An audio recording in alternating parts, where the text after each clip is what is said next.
Special thanks to our title sponsor this season, IGS. Founded in 2013, IGS develops Industry 4.0 solutions in the global AgTech and commercial lighting markets. As an industry innovator, they make revolutionary controlled environment growth products. For more information, visit intelligentgrowthsolutions.com. I had more of a knowledge of shipping containers, and then once I learned that you could actually grow out of them, I thought it was really cool. Welcome to the Vertical Farming Podcast, weekly conversations with fascinating CEOs, founders, and AgTech visionaries. Join us every week as we dive deep into the world of vertical farming with your host, Harry Duran. Vertical Farming Podcast, welcome back, episode 6. If you're new to the show, this is the podcast where we interview fascinating CEOs and founders of some of the leading vertical farming companies from around the world. In case you missed last week's episode, I had a great conversation with John Friedman of Freight Farms. If you haven't listened to it, it's been getting a lot of buzz. I highly recommend you check it out, episode 5. This week, I have the privilege of speaking with Dave Riddil. He's the owner and head of operations at Clawson Greens. It's an organization that supplies Teton Valley and surrounding areas with fresh, clean greens grown year-round. Dave has an interesting path to how he became a vertical farmer. In a previous life, Dave has been a paramedic firefighter and a ski patrolman. We talk about the learning curve of vertical farming, the breakdown of his clientele, and how he's assisting his local community. I really love this conversation because Dave breaks down a typical day in the life of a vertical farmer and how he's had to be nimble in adjusting post-COVID-19. If you enjoyed this episode or past episodes, I'd love it for you to leave a rating and review at ratethispodcast.com/VFP. There you'll find easy instructions for how to support the show with the review, which will go a long way to letting other people know about the podcast and see that it's adding value. So let's jump into this conversation with Dave. So Dave Ridill, thank you for joining us on the Vertical Farming Podcast. Thanks for having me.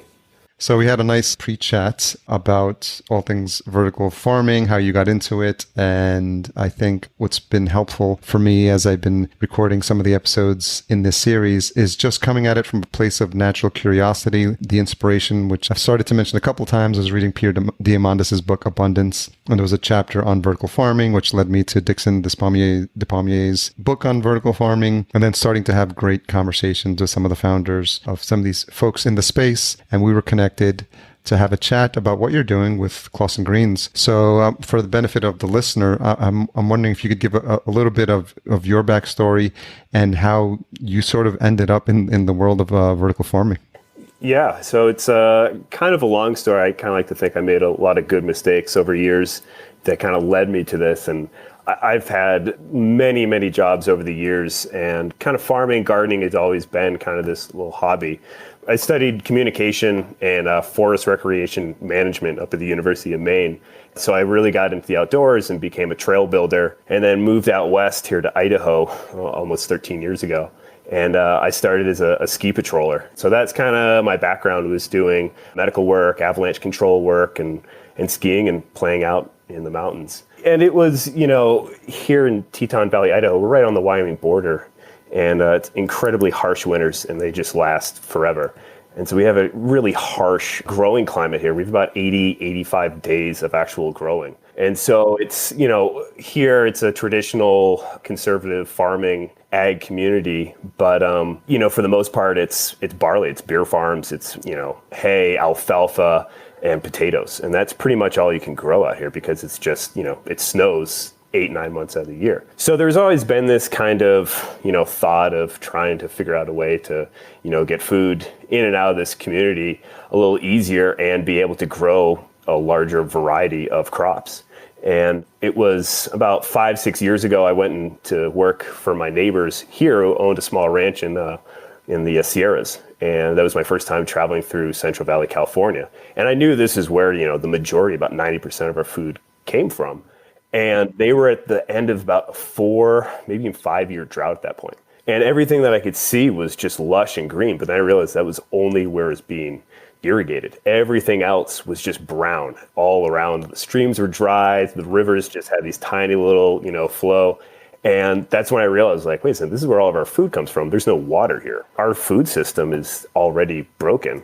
So we're kind of like redlined, at this point. How are we going to continue with, we've got, 7 billion people in the world. Like, we're trying to feed all these people here. We've got 380 million people. And the next 15, 20 years, we're going to be at almost 9 billion people. So I was like, wait a second, we got to fix something. And so I would go and I was helping my neighbors on this ranch prepare their property for wildfires. And they lived up on top of this hill, and we were clearing brush and setting up water lines and stuff like that. And at night, we'd sit and drink beers in rocking chairs and try and figure out all these little problems, and kept coming back to our little community in Teton Valley. And it was always food. And it was like, okay, well, how do we grow our own food there? Okay, when it's wintertime, the highways shut down. So our trucks in and out, we get closed off. And so there was no way of getting food in. And so I was like, okay, well, how do we do this? And my neighbor, actually, they discovered freight farms. And they were doing private consulting at the time for Yosemite National Park. And the park was looking at trying to figure out a way to cut down on transportation costs of getting food in and out of the park. So they discovered freight farms, did this whole bid for the park, and Yosemite ended up turning them down. So then they come back and they approached me. And I was actually, at the time, I was also working with the fire department, had been accepted to a paramedic program in Boston, and I was moving to Boston to become a paramedic firefighter. And they're like, hey, we know you're leaving in like 2 months, but we have this idea that goes back to that original problem we were trying to fix, freight farms and vertical farming.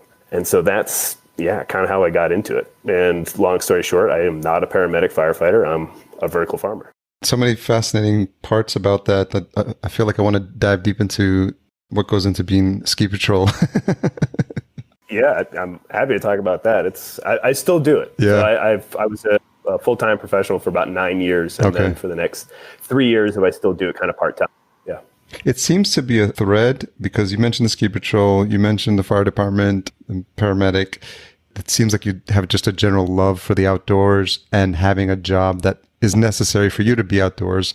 Is that just something that comes from your family, your upbringing? Is like, where does that come from? Yeah, I think for me, I need both a physical and that kind of mental stimulation. And I think being able, like ski patrol, it's a very physical job. You're constantly out in cold climate and you're working hard. You're constantly taking care of rope lines and helping people and hauling stuff. And it's a very physically demanding job. And then on the avalanche control work, it's working with explosives. And so there's also this really challenging, it's fun, it's exciting.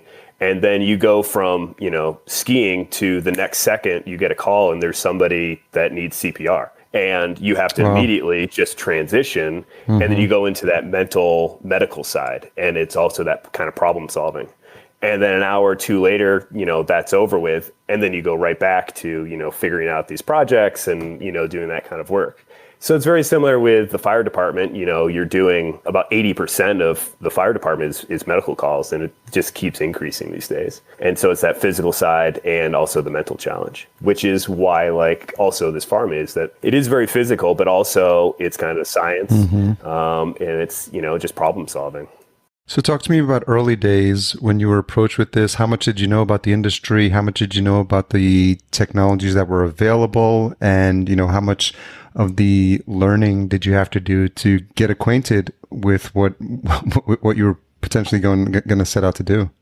Not much. Really, it was a hobby gardener. And, as a soil farmer with raised beds out here. And that was about it. I did not know anything really about. So this was 2015, 2016, when I started to get kind of into this. 2016 fall is when we started Clawson Greens. So it was a pretty steep learning curve. And it was, I kind of understood. I knew that people were using shipping containers for a lot of stuff. I always thought it was pretty cool, build a house out of, a lot of people out here use them as storage units and, just kind of like extra, facility, and understanding that they can be used for all sorts of stuff. And so I had more of a knowledge of shipping containers, and I knew that they could be used for all sorts of stuff. And I knew that they're just, millions of them all over the world just sitting around. And so I had that understanding. And then once I learned that you could actually grow out of them, and there was this company that was turning these containers into farms, I thought it was really cool. And so what type of research did that involve for you to learn about, there's a different mindset when you're coming at it from not only as a farmer in terms of learning the technology, but also learning which crops or what exactly you wanted to grow. So how did you go about that process? Because I know that a lot of people, especially in the climate that we're recording this in May 2020, in the middle of the COVID pandemic, and this concept of having local access to fresh food is top of mind for a lot of people. And so as you thought about that process of deciding what specifically you were going to focus on, can you walk us through like what you were thinking and how you decided on that? Sure. Well, I mean, to start one of these, you have to understand that it is a business, and that if you want to actually do this, there has to be the idea that you want to be successful. And there really wasn't an option. Failure was not an option. It's a lot of time. It's a lot of money that you're investing. So you want to make sure that you're going into this knowing what your community needs, what, those markets are, and then figuring out really what it came down to was figuring out what product takes the least amount of time to grow. Also, which takes up the least amount of space. And then was figuring out, well, what do all of these different markets, whether that's restaurants, direct to consumer, or to farmer's market or a grocer, what's something that everybody is always, is there always a demand for? And it always came back to was lettuce and greens. And so, every restaurant, there's always, some sort of salad that they're going to offer. Every store is always going to have greens. So it was kind of a no-brainer that was what we were going to pretty much grow. And the freight farm is known as the leafy green machine. That's what it does, best with. And it was also kind of figuring out, like, you can grow herbs, you can grow hardy greens, but you really got to figure out what grows the best. Because if you try and grow, herbs and hardy greens in the same container, well, they use a different nutrient blend. They also like different temperatures. They like different humidity. So it's really focusing on one and really doing the best that you can with that versus growing this huge variety of things, So that was really what we focused on, was growing a handful of different lettuces and hardy greens. How much did you have to educate yourself on all the different varieties in leafy greens?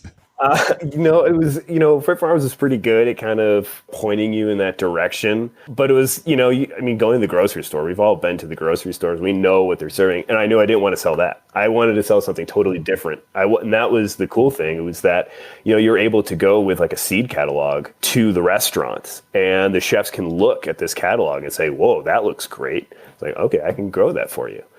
Just give me 8 weeks and I'll have that for you. So it was giving them this ability to kind of be able to set themselves apart from other restaurants. Even in this tiny little, community that we have, restaurants are able to kind of set themselves apart and serve, different varieties of lettuce, on their menu, which is, a great opportunity for both sides. It gives me the ability to sell something that the grocery store and the large, commercial farms that, truck all of their produce in can't offer. It's just like red leaf, green leaf, spinach, and there you go. So we knew that we didn't want to grow that. How much of it is an education also then for the restaurants and the grocery stores? So maybe just to back up a bit, who is the primary clientele, and what is the percentage or the split between restaurants and grocers? 2 months ago was 100% restaurants. So that's, and I've done winter CSAs, which was a community supported agriculture. And that was something that nobody else could offer. There's a lot of community supported agriculture in the summertime with our local organic farms. The thing is that in a small community, I never really wanted to compete with those other growers, because it's very challenging being a outside soil farmer here in Teton Valley. And so they have limited markets. And so that was never really our goal, to compete with them. It was always trying to figure out where there was an opening in the markets that they were unable to actually supply to. And that was winter, and a lot of it was restaurants. So we knew that going into the restaurants were our kind of main focus. Direct to consumer was another goal of ours. The restaurants was pretty easy because they want the freshest, best looking product. And with a menu, they're able to hide the price of a more expensive product very easily. So if, say, I up my price by 25 cents, at the beginning of, their spring menu, they're able to put that in, very easily. And if somebody goes into a restaurant and they're going to get a salad, whether the salad is $10 or $10.25, they're not going to walk out. They're going to buy the salad. So when you're at a restaurant, you're looking at a menu, you're not like, pricing everything. You do make those decisions, but when you're at a grocery store, you have all of these options in front of you, and you can make that choice of like, oh, this one's $3, this one's $6. I'm going to go with the one in the middle at, $4.50 here. So that was kind of hard, and we kind of knew that people were going to be, they're a little bit more, able to spend less money, and they are, that's their goal, is to, spend as little money as possible. Whereas a restaurant, they want the best product. And so we knew we were able to sell our product for more at a restaurant. So you said as of 2 months ago, it was 100% restaurant. So now how's that changed now? We've got, so a couple restaurants did stay open, and they kind of did to go. It's really hard. A salad is not the biggest seller on the to-go menu. So it was kind of hard. So the majority of the restaurants, literally in 2 days, I have about 50% of my restaurants are in Wyoming, 50% are here in Idaho. And it was in 2 days, both Idaho and Wyoming shut down the whole restaurant bar kind of scene. So in 2 days, I lost 100% of my clients. Wow. That was hard. But we were able to then just transition. What have you done since then to transition? So since then, because we had all this product, and it was figuring out, okay, well, people don't want to go to the grocery store. That's like the last thing. People don't want to put masks on. They don't want to put themselves into these areas. And the grocery store is literally probably your best chance. If you're going to catch COVID, it's going to be in a grocery store somewhere or some sort, because there's all these people there. People don't wear masks. Some do. People are touching things. And so people really didn't want to go to the store. And so we kind of had this idea of, why don't we start a little farm stand, and we can just kind of reach out to the people that were a part of our CSA in the past. And we can use, Instagram and Facebook, and just kind of put it out there to people and just advertise that, we're going to, just offer this up, and it's going to be a drive up. And so we just kind of put tables out, and we made pre-made bags. And we just kept it easy. It was like a $10 and a $20 bag. And people would just kind of show up, and they'd stay in their car. And, we just had, we use like Venmo as, we just had on a whiteboard, the information. So people would come up and say, I'll take 2 bags, and say, here you go. That'll be, $20. And so they would just, pay right on their phone. We'd hand it to them, or put in the open window. And then another farmer from up the street, and they grow mushrooms, indoor mushrooms. They're really fantastic. And so we kind of teamed up. And so you could come and buy mushrooms, and you could buy lettuce from us. And so it was great. We did that for a little while. And then here, as just about anywhere else in the country, the food banks are completely overwhelmed. And so it was trying to figure out, okay, well, we have these people that want to buy from us, but, our community that was already, having a hard time, these people they need food. And so somebody from the food bank actually reached out to me, and they said, hey, we've got some people that have been asking how they can make donations to the food bank. And we thought that it would be a good idea if we had them make a donation to you, and then you just donate your food, your greens, to the food bank. And so that's actually now what I've transitioned to doing. So it's a way for the community to help out the food bank. They can make donations, and it's also helping growers like myself stay in business during this time. And at the same time, we're helping out, our community that really needs it. So it's been a great option. It's so fascinating, this idea of the drive-through, because typically, as anyone who's grown up here in the States, they think of McDonald's drive-through, right? Which is the worst possible, non-nutrition. But it's so funny to turn it on its head and say, hey, we're going to keep that same model, but do it for good and for stuff that's... This is a healthy drive-through. That's a beautiful pivot. What did you learn about yourself in terms of how you had to respond as a business owner and figure out quickly, if I don't figure something out, I'm out of business? Yeah, it happened really quick. And I think that that's been one of the big issues for our large scale agriculture, is that why you've read these stories about dairy farms dumping milk, or large farms, plowing all of their crops, which are perfectly good, is that the system, the infrastructure that they have is not set up to feed individuals and supermarkets. They're set up to supply large chains and schools, and these, they don't have the ability to just switch over to small scale. And so that was the thing. They're like, well, we're going to lose all of this because we don't have the ability to spend all this money to completely change our packaging. And so that was where I think that there's a benefit for small farms like myself and all over the country, whether that's, indoor farming or just small scale farming in a community, is we have the ability to transition, in a day or two from restaurants to a direct to consumer, to the drive up, whether that's working with the food banks. Whereas these large scale systems that have all of these moving parts, they just don't have that ability. And so that's why they're literally pouring their product down the drain, or they're plowing perfectly good food. Yeah, I heard that they even had to slaughter a bunch of chickens for the eggs. Yeah, exactly. Their systems are not set up for it. And I think that this pandemic is really showing both our weaknesses and our strengths. And it's really kind of showing, what is valuable and where we need to make changes. And that's how, we have all of this farmland, we have these massive growers, and it's really hard because they can't get the food out to us because of just their system that's in place. And so that's the challenge. It's like, okay, well, if we continue to put, this focus on big ag in times like this, it doesn't work for, the average person. It doesn't work for the grocery store. We have all of the food. We can't get it to us. Have you thought about changing the mix of the products you offer? Because if you were traditionally restaurants, and probably higher end restaurants who can actually sell on their menu like the benefits of having a bib versus like a butterhead, or the varieties of romaine that you cover, and that looks sexy on the menu, but when when it now for a food bank though, you don't have to be as discerning. So I'm wondering if how that's changed for you. From that sense, I still take the same pride in, providing a beautiful, head of lettuce, whether it's going to the restaurant or if it's going to the food banks. There wasn't much of a change. It's that we don't have to focus on, well, what are they going to pair this with? Or how is this going to be presented kind of thing?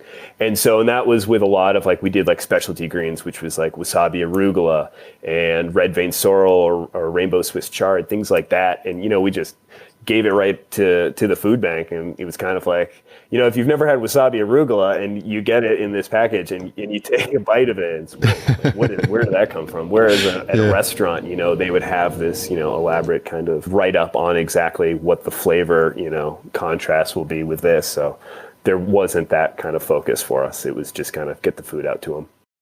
Can you talk a little bit about the day-to-day? Because I'm fascinated about what a day in the life looks like for Dave. And maybe, there may have been what a day in looked like, 6 weeks ago and what a day in the life looks like now. So I'd be interested in walking us through that. Sure. Midwinter, we were harvesting. So I have three of these containers. And so each container, we harvest about 1,000 heads a week per container.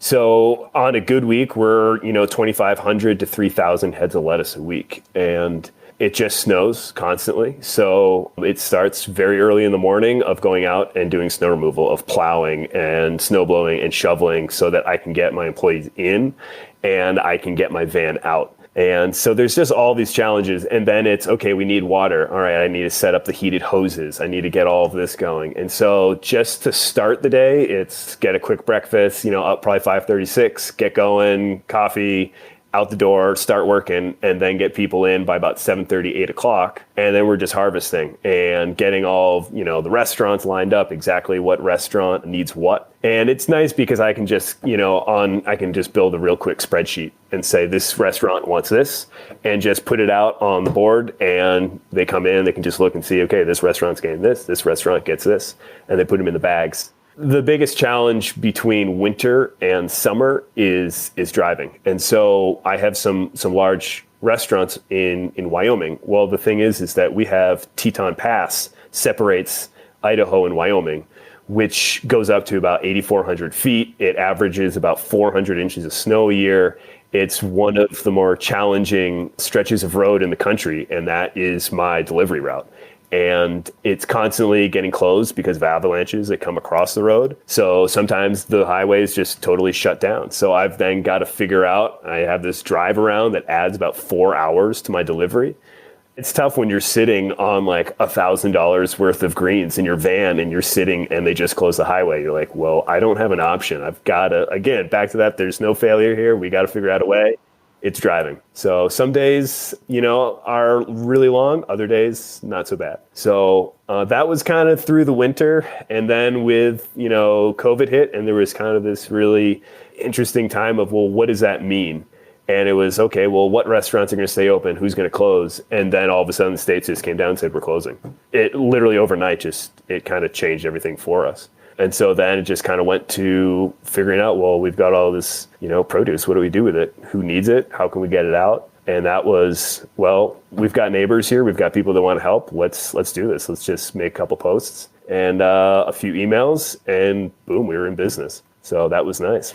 Can you talk a little bit about the team, how big the operation is, and also the ability to keep folks employed, which I imagine was top of mind for you as well? So for the most part, this past winter is myself and one other person. I have one other employee. So it was pretty challenging. It was about 50, 60 hours a week for me with the deliveries and running the business. It was challenging, and then having a part-time employee that was probably about 20, almost 30 hours a week. It's really hard to be able to offer a full-time job. I just don't have the hours for it, which was hard. And so it's kind of hard keeping people in that position, because I can't fault them if they find another full-time job, and I get it. And I mean, I've had employees that, my current employee right now has her master's in geology.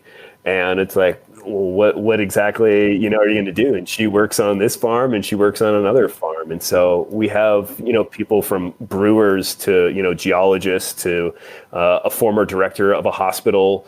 And these are all like, part-time employees that just come and they really love the work and they just wanted to kind of help out. So it's a real interesting team that I've had over the past couple of years. And it does. And I kind of like that. I do get all sorts of different people throughout the years. So that's kind of how the team works. And yeah, they get a lot of lettuce and I pay them a living wage, and they're pretty happy coming, and they work in a container. They harvest lettuce and they listen to music and podcasts. So it's not bad.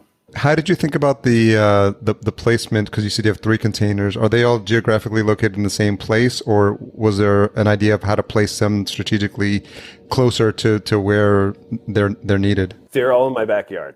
Okay. So they're all. I have a barn, and I attached them all to the barn. So I have a shed that I connected to the barn, and these walkways that then go to the containers themselves. For these, it was from day one. We knew that we wanted to have these on site. One, I already own my land and my house here, so I don't have to pay for a commercial piece of property. So that was huge.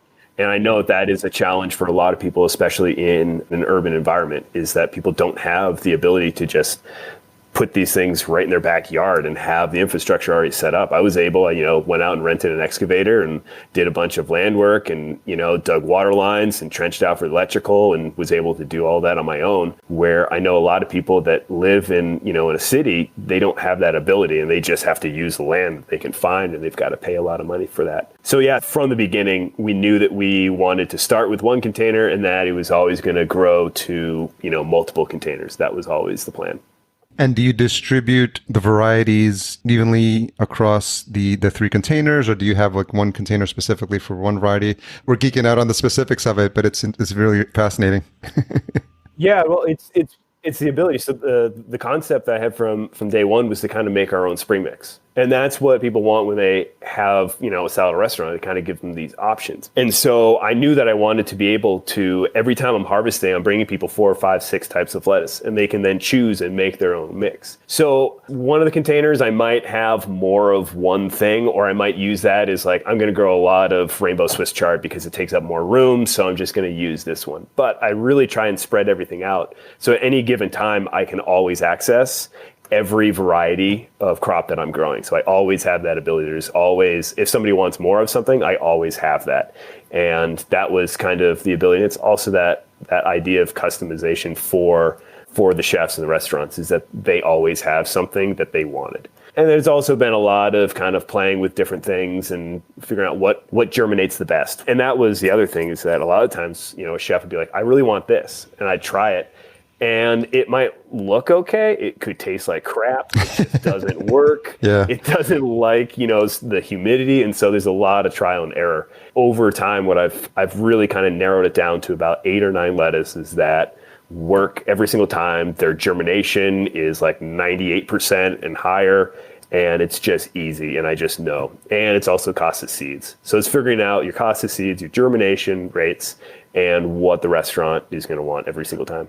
Are you connected with a community of other container farmers, and do you share stories, best practices? Yeah, there's one other large indoor hydroponic farms, not here in Teton Valley, but over in Jackson Hole, Wyoming. And they're called Vertical Harvest. And they've worked with the state and the city. They've got all these grants, and they have this huge, it's a 3-story facility on the side of a parking garage. And they use LED lights like I do, but they also have, it's all glass on the south side of the building. So they're also able to use natural light. It's a really cool setup that they have. And we talk, but it was when I was going through the business model and like we had figured everything out and we had just finalized everything with the bank.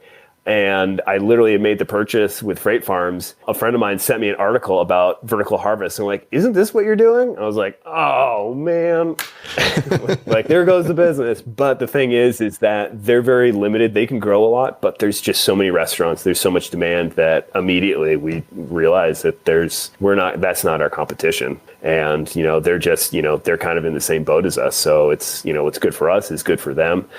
Our competition was more, what's going on in California and transportation and water shortages and all of that. That's really, climate change. That's our competition. And so that's what we kind of figured out. And there's a very supportive group here in Teton Valley. There are a lot of small farmers, not many indoor farmers, more Indu Mushrooms, which is a mushroom farm right up the street from me. They're an indoor mushroom farm.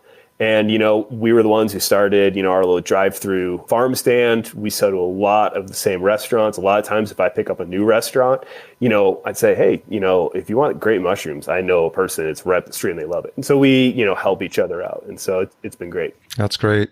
And what have you learned? Because I think as a consumer, we have tastes that we grew up with, and for most people it's typically iceberg lettuce with maybe some romaine, and then as your palate continues to evolve, then you appreciate the differences. But even just seeing like what you have on the menu, like specific varieties, you have Bambi Bib, Salanova Butterhead, Cherokee Summer Crisp, Chucha's Romaine, and Rainbow Swiss Chard. So how they all have different textures, different tastes, different profile. Yeah, they look totally different. And that was the goal, is that, when you put them together, you have all of these different types of greens all on one plate, and it looks great and it tastes great. And so I think that's like, when you're saying like, oh, do chefs understand and, and can people tell the difference? And it's a absolute 100% yes, because people are used to just your standard, romaine, iceberg, green leaf, red leaf. That's about it.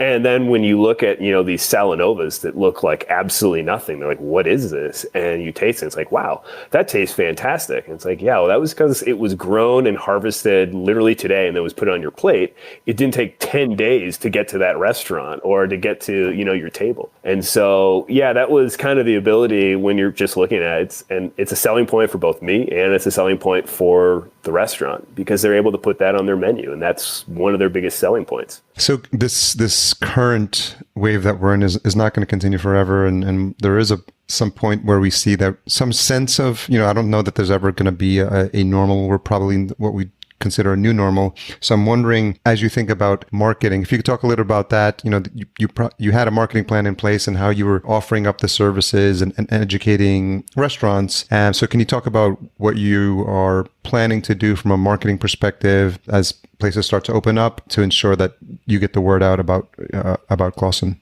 Yeah, I mean, I'm still going to go, the majority of the restaurants that I was selling at are going to go back and continue to buy from Clawson Greens. It's really figuring out, well, how much are they going to be buying? Because, you said, normal after, all of this, whenever that is, we don't actually know. That's not going to be, we have no idea what normal actually is. going to be. So is that, 50% capacity? Is that 25% capacity? I don't quite know. So I'm still want and will continue to supply to all these restaurants, because they need to stay in business, just like me. Like they have families, they need to, take care of everybody. They need to stay, open. So I'm obviously going to be working with them. It's then figuring out, like I was saying, during this whole time, I think we figured out our strengths and our weaknesses. And I think that the strengths of a business like mine, we're able to find all these different markets, and whether that is that direct to consumer. And I really do like the direct to consumer route. It's easier because for me, I can make more money doing it, because if I were to sell everything to the local grocery store, well, they have to then mark it up. And it's usually a 40, almost 50% markup. So for me, I'd have to sell it to them for less. And I've done it before, and it was tough because then, I had to sell it. I couldn't sell for anything less. I had to sell for what I, could. And I got to the grocery store and I saw what they were, selling for. I was like, whoa, that's expensive. I like my lettuce, but I don't know if I'd spend that, And so it's a little easier for people to just say, oh, I'm going to spend $10 on this, and this is going to feed, myself and family for, X amount of days. And if I want more, I'm going to buy a larger bag kind of thing. And they also know that they're supporting a local business. And I think that that's the great thing about it, is that people, when they come in and they sit down at a restaurant, they look on the menu and they see a local product. They want to support that local, farm, or they want to, support the local rancher where that meat came from. And they make that connection. And whether that's, they sit down and like, oh, I know Clawson Greens. I know Dave. Like, I read about it, in an article. I want to support them. And they make that connection. And they're more willing to spend an extra $1, extra $2 on it. And so there's that advertising for both me, and there's also advertising for the restaurant. So having your name on the menu is a great way for both consumer and for also the grower. Well, it's interesting what you were saying about this idea of community, because, I've seen this in helping folks in the podcasting space and new services, even the tool that we're using right now, Squadcast.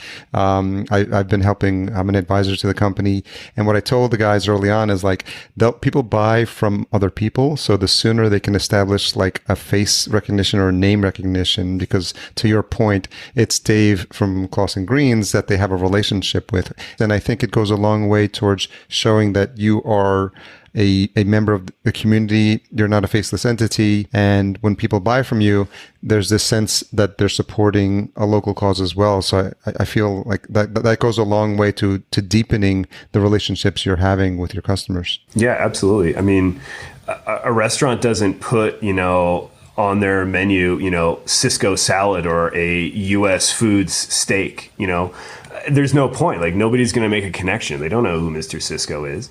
But, when they're able to say, oh, well, this is Clawson Greens from, Teutonia, or Morning Dew mushrooms from Teutonia, or, HD done beef, which is in Driggs. And so it's, people make this connection. And especially for tourists, when they come here, they want that connection. They traveled, long distance to this town, and they want to be a part of, this community. That's kind of their way, is supporting, whether they're going to the local shops, or they're buying from, the markets, or they're, supporting the growers that are on the menus. And so there's plenty of research out there that people are willing to spend more money and support the local community. And so that's what we have. And that's why I think, the ability of these small businesses, and from ranchers, growers, that there is a future, even with, what's going on with this whole pandemic, that people want to help, people want to support. So Dave, as you think about like what you had in mind for what this business would be when you got started, and what you've experienced, and obviously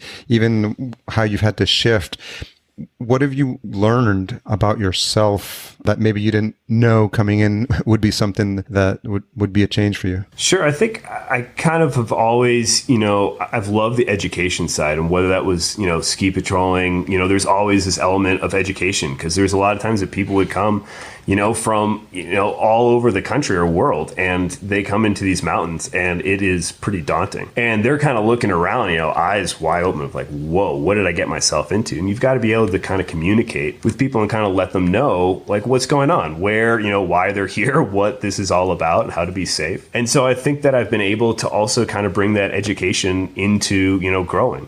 And so we've been working with Full Circle Education, which is a nonprofit here in our community, and it works with the local schools, and it brings school groups to different farms, and they take field trips and they come here.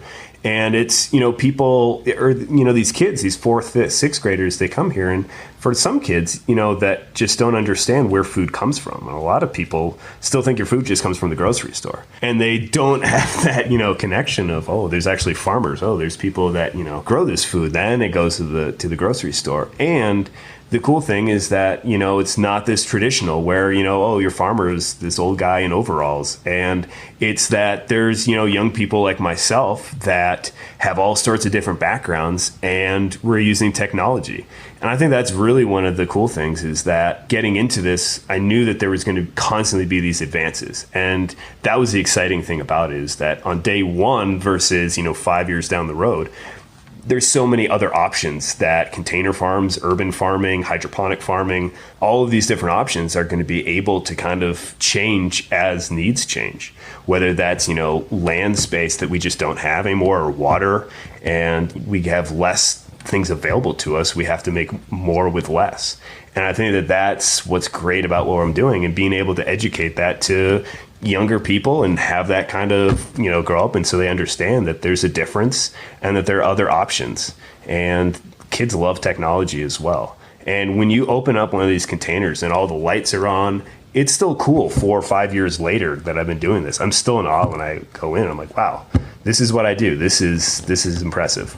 Yeah, it's really inspiring. So one of the questions I like to ask as we wrap up is, what's something you've changed your mind about recently? I think in the last couple of weeks, up is down, down is up. And I think that it's, again, figuring out, where our strengths are. And I think we've kind of seen where a lot of our weaknesses are, but I think there's a lot of time that we can figure out what our strengths. And I think it comes down to community. And I think that that's probably one of the strongest things that I've seen in this tiny little town, is that, everything is from schools are shut down, all these businesses, but, people still remain, confident, and they seem pretty upbeat. And the amount of just outpour to all of our local businesses has been fantastic. And I think I've really learned that if you try and you put yourself out there to help out the community, they're going to respond. And I think that that's what I've really seen, and a lot of people have also, whether that's the restaurants, working with the restaurants or other growers, there's just been amazing feedback.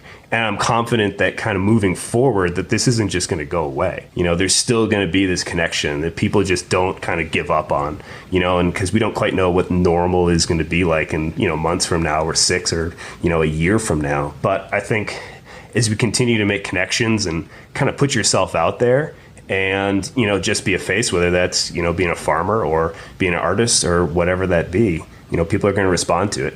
Well, that's truly an inspiring story. And I was really grateful that we've been connected, and to allow you to tell the story of what's happening on the ground, because, you hear a lot of like what these bigger farms are doing, but to have a conversation with someone who is working on this day to day, getting up early, figuring out what's the challenge for the day is really inspiring. And the fact that you've been able to pivot through the current crisis, I think is going to make you more resilient as a business owner, especially in this industry that's still growing. So as we wrap up, what's something that you're excited about when it comes to the vertical farming industry itself? I think it's efficiencies and technology. I think that it's just every year that's, it continues to grow. And I think there's more and more people out there that are kind of, starting to come around and figure out this is a really amazing technology, and there's ways to make it even better. And, figuring out whether that's, new types of lighting, new nutrients, being able to do more and less and more efficiently. And that's what I really love about it. And that's why, when I said from day one, I knew that in 5 years I was going to have no idea what I was going to be doing. And that's the exciting thing, is that it constantly is changing. Well, that's great. So where's the best place for folks to get connected with you and to learn more about Clawson Greens? ClawsonGreens.com. I check that every once in a while. Instagram and Facebook is a great way, or Dave at ClawsonGreens.com. If you ever just want to shoot me an email, I'm happy to chat. Yeah, if I ever make my way to that part of the country, you'll have to give me a tour as well. Absolutely. Be happy to. Thanks again for your time, Dave. I really appreciate you sharing your story with my audience. Happy to be here. Thanks. So thanks again to Dave Ridill. I really appreciate the story of how he became a vertical farmer. And I think differently from some of the earlier episodes, it really paints a picture of the different ways you can arrive in the vertical farming industry and the different paths that you can take. And Dave sharing his background as a ski patrolman and paramedic firefighter, I think really humanizes him and really paints a great picture of how passionate he is about this industry, which is why I loved the ability to tell his story. If you enjoyed this episode or past episodes, please leave us a rating and review at ratethispodcast.com/VFP. As always, special thanks to our Season 1 sponsor, Intelligent Growth Solutions. Podcast production and marketing provided by Fullcast. If your company would like to understand how a podcast can help your brand, sign up for a free call at fullcast.co/chat15. Make sure you tune in next week for my conversation with Nicola Kerslake. She's the founder of Contain. Most in the vertical farming industry will be familiar with Contain, but if you're not, their platform connects the people who make indoor growing happen. They've got a unique program that supports leasing and insurance programs for vertical farming projects. And Nicola is a fantastic guest with a lot of energy and enthusiasm for the industry. So I really enjoyed that conversation. I can't wait to share that one with you. Thank you for joining us on this episode of the Vertical Farming Podcast. Here's to your health. Thanks for listening. To hear all past episodes and read the episode summaries, which includes any links mentioned in the episode, as well as a full show transcription, visit verticalfarmingpodcast.com. There you can sign up for our email list to be notified when new episodes are published.